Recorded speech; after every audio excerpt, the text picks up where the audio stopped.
मेरा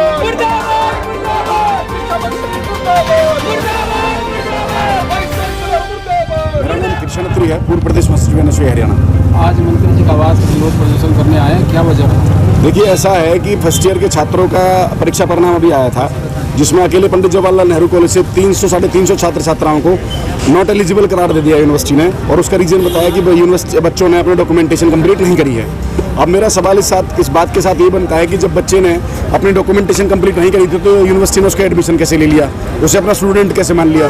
जब बच्चे ने अपने डॉक्यूमेंट जमा नहीं करवाए थे तो यूनिवर्सिटी ने उसका रोल नंबर कैसे इशू कर दिया? जब बच्चे ने अपने डॉक्यूमेंट्स नहीं करवाए थे तो बच्चे को पेपर कैसे देने दिए? जब सारी बातें करने दी, जब सारे एग्जाम मतलब रोल नंबर दिया है, एग्जाम लिया है, एडमिशन किया है, तो फिर कहाँ डॉक्यूमेंटेशन रह जाती है? कोई भी संस्थान है, कोई भी स्कूल है, कॉलेज है, वो अपने बच्चे को रोल नंबर तभी तो इशू करता है, डॉक्यूमेंटेशन पूरी कर लेते हैं, वेरीफाई कर लेते हैं, उसके मार्क्स वेरीफाई हो जाते हैं। और मार्क्स वेरीफाई नहीं होता तब तक कट ऑफ में नाम नहीं आता।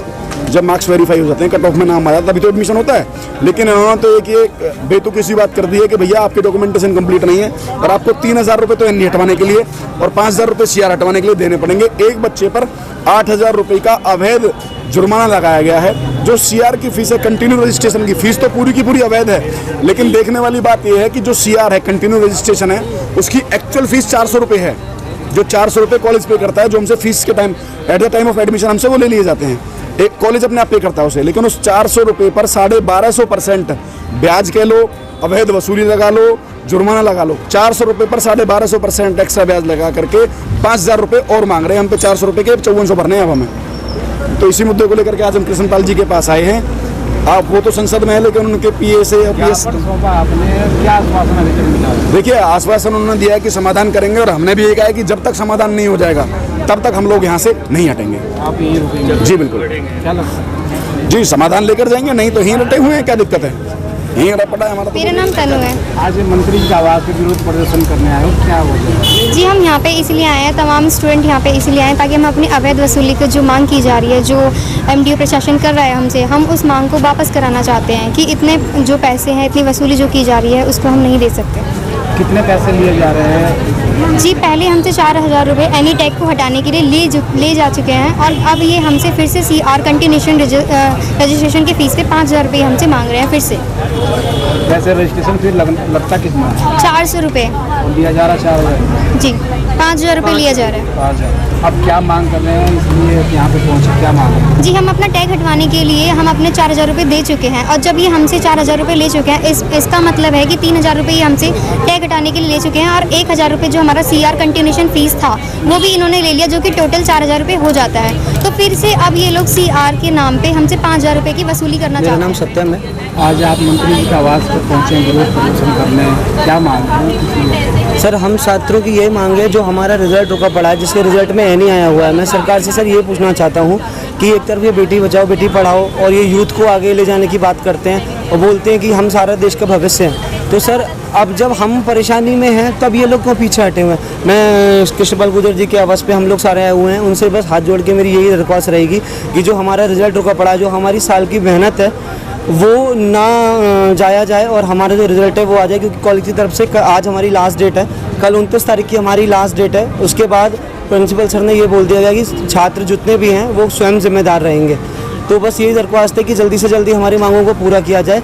सर, मांग भी नहीं है, उनके एक बाएं हाथ का खेल है, मांग भी नहीं है। बस हमारा ये है कि हमारा जो करियर है, हम किसी से कुछ मांग नहीं रहे हैं, हम अपने करियर के लिए खुद लड़ाई कर रहे हैं। हमारा जो करियर है वो ख़राब नहीं किया जाए। और सर, मैं एक और चीज़ आपसे आपके चैनल के माध्यम से कहना चाहूँगा कि हमने ऑनलाइन पोर्टल पे जमा करा दिए थे सारे डॉक्यूमेंट, 2 सेट हमने ऑफलाइन जमा करा दिए थे, 3 बार हमने सेट जमा करा दिए। उसके बाद सर कोई भी ऐसा नहीं बनता कि हमारे पास जो डॉक्यूमेंट नहीं है, अगर हमारे पास डॉक्यूमेंट नहीं होता, हमारे पास रोल नंबर नहीं आता, हमारा एडमिशन नहीं होता। सर, हमारा एडमिशन हो गया, हमारा रोल नंबर आ गया, हमने एग्ज़ाम भी दे लिया। जब एग्ज़ाम दे लिए हमने, तो हमारा लास्ट में जो रिज़ल्ट रोक दिया गया, वो इसलिए क्योंकि हमने पैसे जमा नहीं कराए। और सर, पैसे भी हम जमा कराए थे 400 के 1,000 रुपये हम समझ में आता है, 400 के 5,000 किसी का भी समझ नहीं आता। पहले 4,000 रुपये जमा करा दिए, वो हम लोगों ने इसलिए जमा करा दिए क्योंकि हमारे पेरेंट्स का ये होता है कि साल ख़राब होगा, 4,000 रुपये हम मेहनत करके कमा लेंगे तो आप कमा लीजिए, लेकिन 4,000 के बाद आप 5,000 आप मांग रहे हो, ये कहाँ का न्याय होता है? 5,000 किस लिए मांगा? सर, ये सीआर की रजिस्ट्रेशन है, जो 400 रुपये जो पेनल्टी होती है, 400 की 1250 इन्होंने पेनल्टी लगाई है परसेंटेज की, 5,000 रुपये। हम सारे सामान्य वर्ग से करते हैं, सारे किसान घर से बिलोंग करते हैं। लीगल नहीं है ये? सर, अगर मैं अपनी मान के चलूँ, बिल्कुल सर, बिल्कुल है। और क्या होता है कि 400 रुपये अगर आप कर सकते हो, 400 रुपये समझ में आता है, क्योंकि बहुत से ऐसे छात्र जो ट्यूशन पढ़ा के अपनी फ़ीस जमा कर रहे हैं, जो मजदूरी करके जो माँ बाप पढ़ा रहे हैं, उनके लिए ये बहुत मुश्किल होता है। तो हर किसी के अगर हम पे इतना होता तो हम डीओ में एडमिशन लेके हम यहाँ पे चक्कर भी नहीं काट रहे होते। तो क्या मंत्री जी से क्या सर, मंत्री जी से मेरी यही और मंत्री जी से और हरियाणा सरकार से मेरी यही अपील रहेगी कि जल्दी से जल्द, क्योंकि हमारे पास ज़्यादा टाइम नहीं है, कल तक का टाइम है, जल्दी से जल्दी हमारी जो आवाज़ है अपने वो लेके जाएं, क्योंकि ये हमारे रिप्रेजेंटेटिव है, ये हम इनको चुन के लेकर आते हैं। तो हम इनको ही अपना रिप्रेजेंटेटिव का बना के और अब हमारी आवाज़ जो है इन तक पहुंचाना चाहते हैं। और मैं यही अनुरोध करना चाहता हूं हरियाणा सरकार से और श्री कृष्णपाल गुर्जर जी से कि हम ये जल्दी से जल्दी समाधान करके हमारे जो 4 तारीख को हमारा एग्ज़ाम आने वाले हैं, हम उसमें एलिजिबल हो सकें। मेरा नाम रमेश है, मैं BCA फर्स्ट ईयर का स्टूडेंट हूँ। इसलिए आए हो आज मंत्री जी का आवास का विरोध प्रदर्शन? हम सर इसलिए आए हैं क्योंकि यहाँ पे हम कॉलेज में पढ़ रहे हैं, नेहरू कॉलेज में। हमने यहाँ पे एग्ज़ाम दिया, हमारा जब रिजल्ट आया उसमें NE आ गया। हम गए कॉलेज में पूछे जी NE क्यों आ रहा है। कॉलेज वालों ने कहा कि जी आपने डॉक्यूमेंट वेरिफिकेशन नहीं करवाया है। हमने पूछा जी कौन से डॉक्यूमेंट, उन्होंने कहा कि 10th और 12th के डॉक्यूमेंट्स। फिर हम ये पूछना चाहते हैं शिक्षा विभाग से कि बिना 10th और 12th के मार्कशीट के कौन सा जो यूनिवर्सिटी है या कौन सा कॉलेज है हमारा एडमिशन लेता है।